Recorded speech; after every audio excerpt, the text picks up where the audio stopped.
Hi, everyone. This is Jena Griffiths of Earth School. I have with me on the line Richard Unger of the International Institute of Hand Analysis. Today we're talking about hand shape. Welcome, Richard. Hello, Jena, and everybody else who's listening. So, Richard, you've been working quite a lot on hand shape and have come up with a very elegant system. Would you like to tell us a bit about it?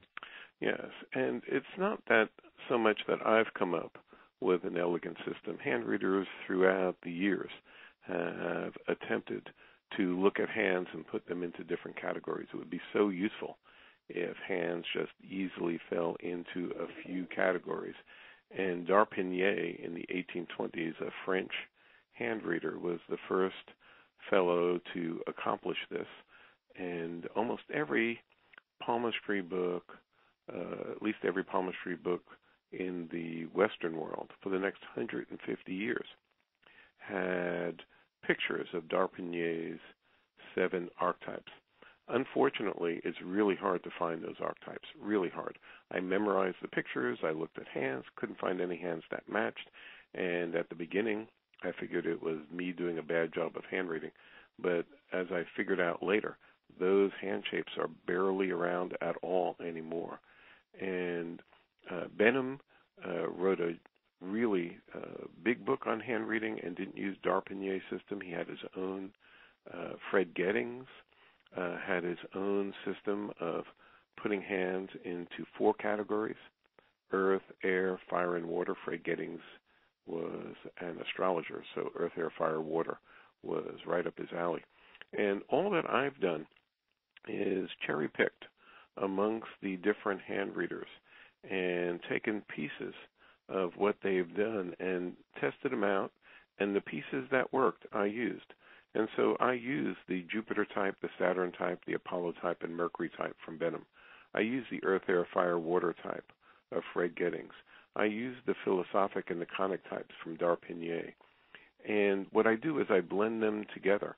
I will take a hand that has a dominant Jupiter finger and a hand that is an air hand, and I'll make that into an archetype, and that's the one I'm going to talk about first with you, the one Jupiter plus air, which is big ideas. So all I've really done is blended together pieces of systems that other people have developed, and each of the systems is useful to a point, but then it breaks down. You can spot the earth, air, fire, water hand shape in maybe half the hands. It's really easy to spot. The other half the hands, it's much more complicated. Hands are too homogenized, too mixed. You can spot Jupiter, Saturn, Apollo dominant, like Benham would do, but maybe half the time, it's too messy. It's hard to pick one. But if you have a variety of different hand shape systems and you know how these hand shapes combine and you have names for the archetypes, as one of my Texas therapist students used to say, name it and claim it. Once there's a name for it, it's going to be so much easier to spot.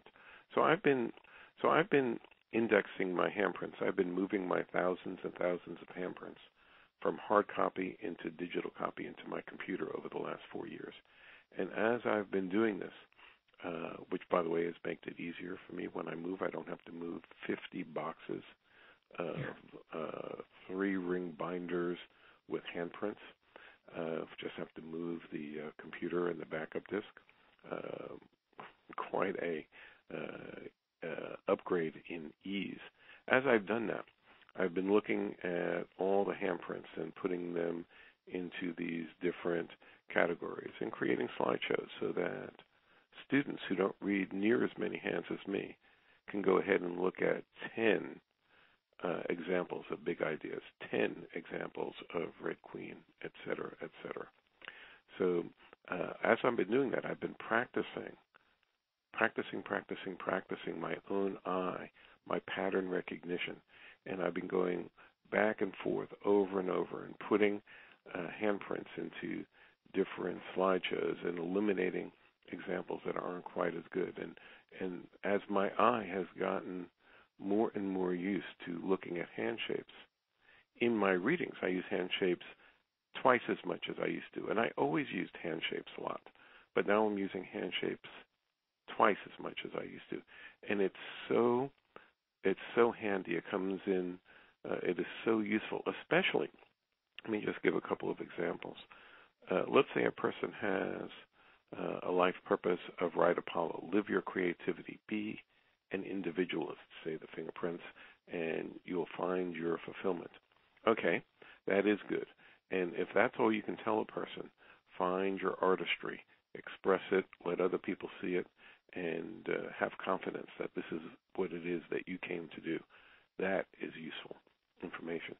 But if you can say that you're a big ideas person, handprint 1785 is the first one we'll look at here.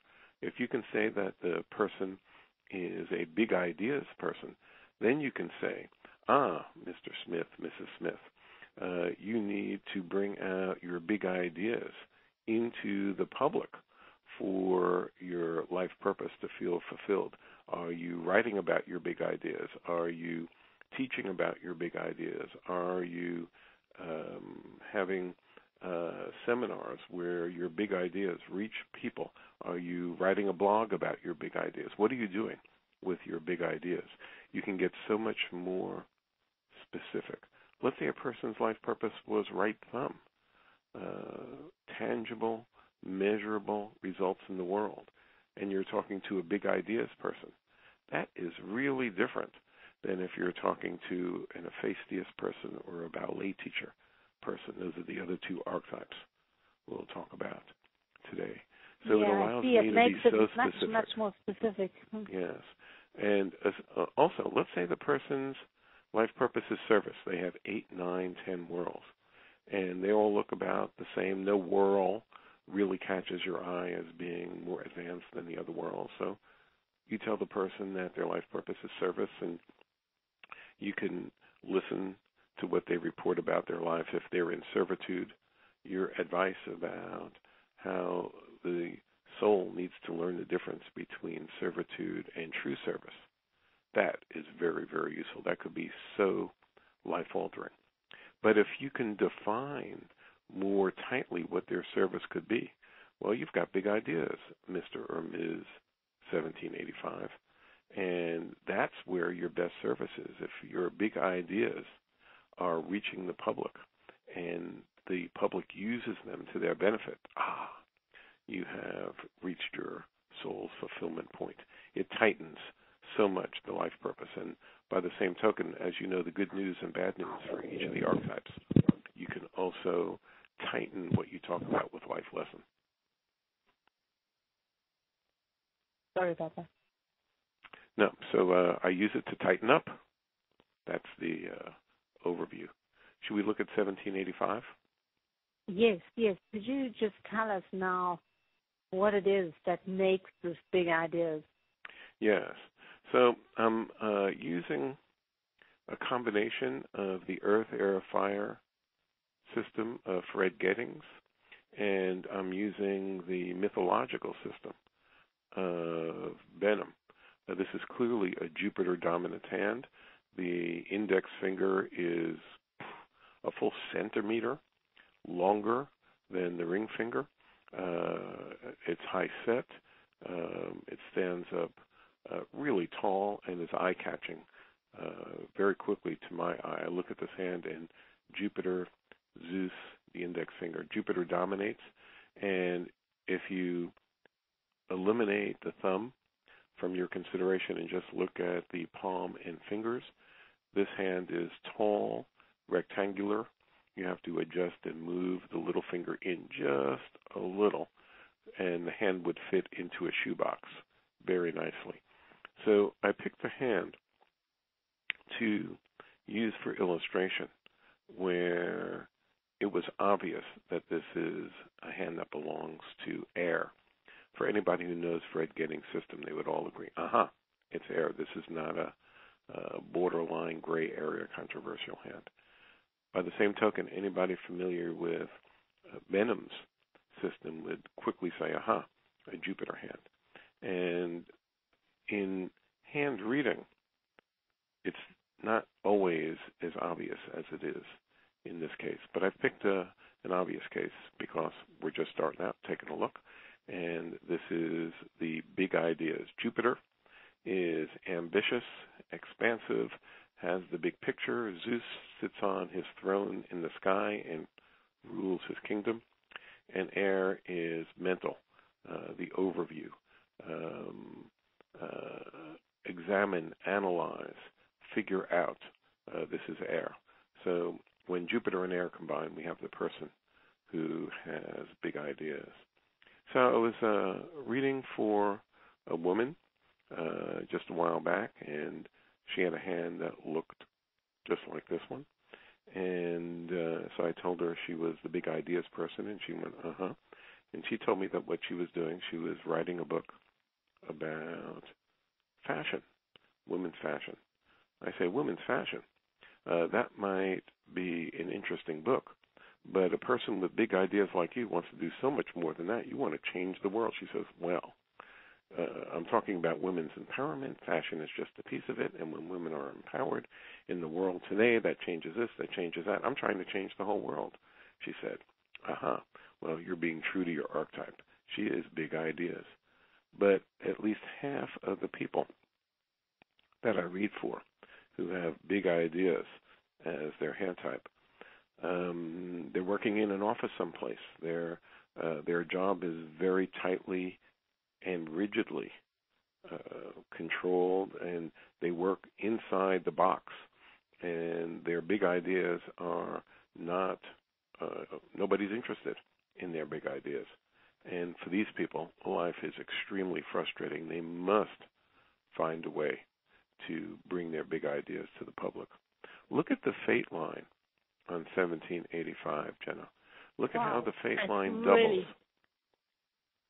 Strong fate line right up the middle of the hand, and below the headline, the line starts to double, and it doubles for quite an extensive length to the headline, through the headline, and above the heart line.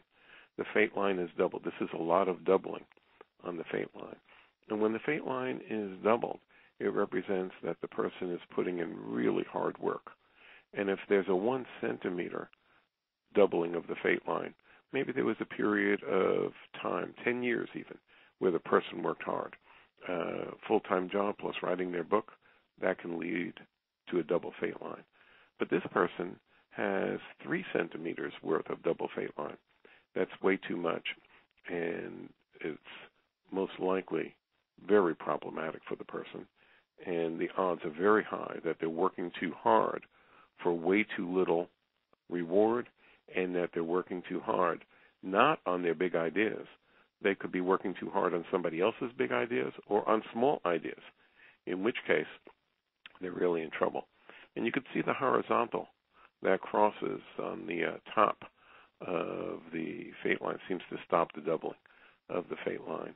And to me, this is a person who is very, very likely to have their big ideas being thwarted at the moment.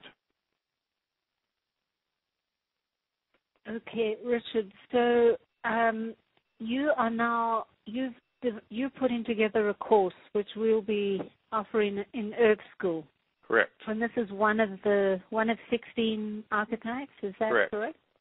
Yeah, we're going to look at 16 archetypes: Jupiter, Saturn, Apollo, Mercury, plus Earth, air, fire, and water. In other words, Jupiter plus water, Jupiter plus air, Jupiter plus fire, Jupiter plus earth, etc. And I'm picking 16 easy, I'm going to say easy, more or less easy archetypes. They're easy to spot. They show up a lot. People do not need specialized knowledge in hands beyond the basic knowledge of hands.